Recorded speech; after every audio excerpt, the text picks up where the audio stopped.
Well, let's change gears now. According to recent data, untreated mental health-related illness is costing UK employers between 33 and 42 billion pounds per year. The study also suggests there has been a sharp increase in the number of staff reporting work-related stress to the NHS. Stigma and discrimination surrounding mental health remain pervasive in many workplaces despite increasing awareness. Health practitioners suggest this stigma can prevent individuals from seeking help and support, leading to further deterioration of their mental health.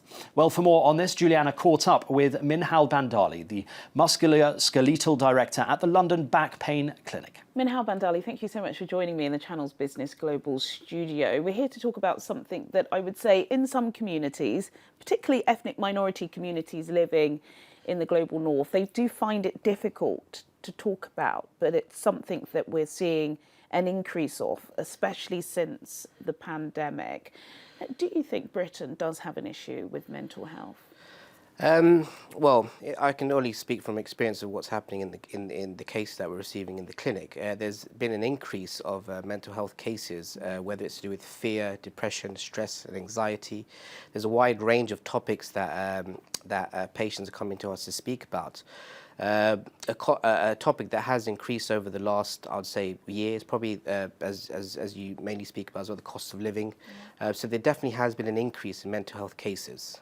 When you are getting that, because of course you are the musculoskeletal director of the London Back Pain Clinic. I would say, to be honest, the type of clients you see, probably middle classes or higher, because you've got to, it's private, so you've got to pay to see somebody like you. What are you offering the type of patients that come in to see you for back issues? But yeah, so have mental health too. So we don't just see back, we see everything. We have a CBT psychotherapy department, we have a dietitian department, physiotherapy department, podiatry department. We also have a pain management consultant department as well. Now, the research has showed to decrease mental health and positive thinking, exercise is a good way to relieve some of these stress symptoms. Exercise releases a hormone called endorphins. This is a feel-good factor. So one of our CBT practitioners, they normally engage with people to engage more in exercises to help release these hormones so they can have more of a positive mindset and thinking.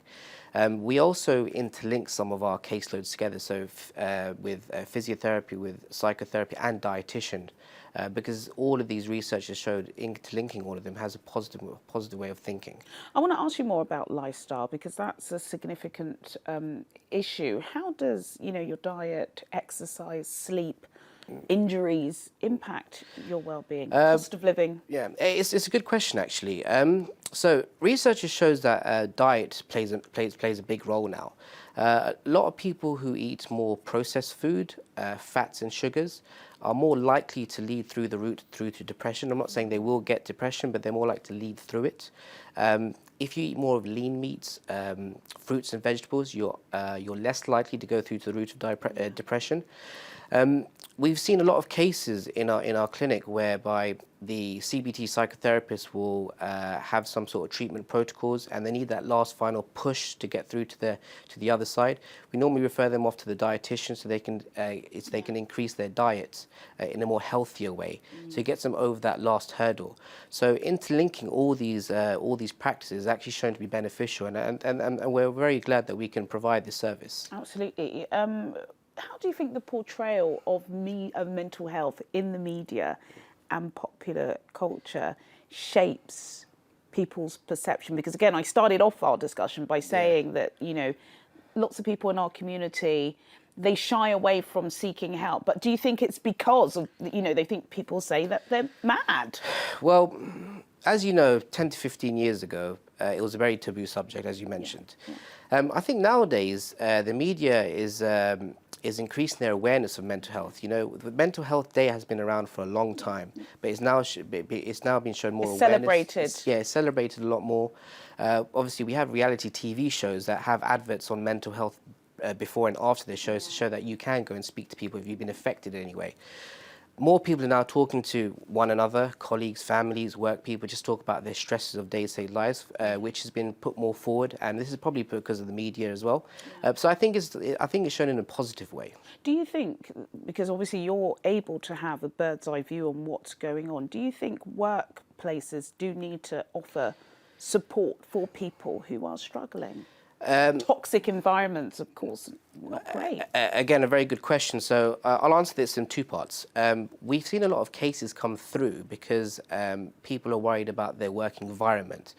They sometimes mention that their colleagues that they work with can be quite toxic, and they want to know ways to resolve it, ways to have protocols to basically try to engage with it in a more healthier way. Yeah. We've also seen more businesses and more corporate structures which are involving CBT practitioners within the building. So if there is there's an element of stress or negative thoughts or feelings, they can go directly to the CBT. Like taking a paracetamol or something. Well, not like taking a paracetamol, but yes, Okay. but speaking to someone, which Yeah. will help engage and just try to get out their negative thoughts. So I think Support is there, support is there, yeah. but perhaps I think, more widespread. Yeah, I think corporate structures are more moving towards this structure now, which I think is a good thing as well. No, that is good. We're running out of time, but I don't want you to get up and show us some exercises. But I do want to know what type of physical activity has been shown to work. Because I did hear, apparently, yawning, stretching, even if it's an hour. I mean, for 5 minutes within an hour, it can help. What kind of practical things could people do? This is probably done by case by case. Yeah. So studies have shown that high intensity workouts is good for What's the reducing high intensity? For some of us who don't go to the gym. Apologies. So high intensity workout is like high impact, doing a lot of strength and speed. So running? Running's more of Boxing? running's more of an aerobic activity. Okay. Boxing can be more of a high intensity workout. Yes. But again, there's some studies that show that aerobic exercises are good. So that could be stuff like yoga, Swimming? running. Swimming can be one as well.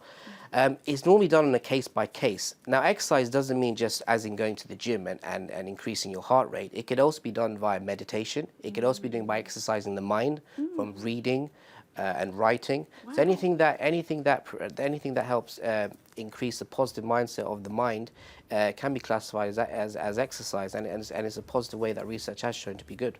No, it's absolutely fascinating listening to you, Minhal, and it's obviously important because so many of us, have difficult days, but for some people it's not a difficult day. They feel like it is a difficult life, but there are ways out because, of course, if you can't go to work because of a mental health issue, that does affect your bank balance. So really interesting listening to you. Dr. Minhal Bandali, not a doctor, but yeah.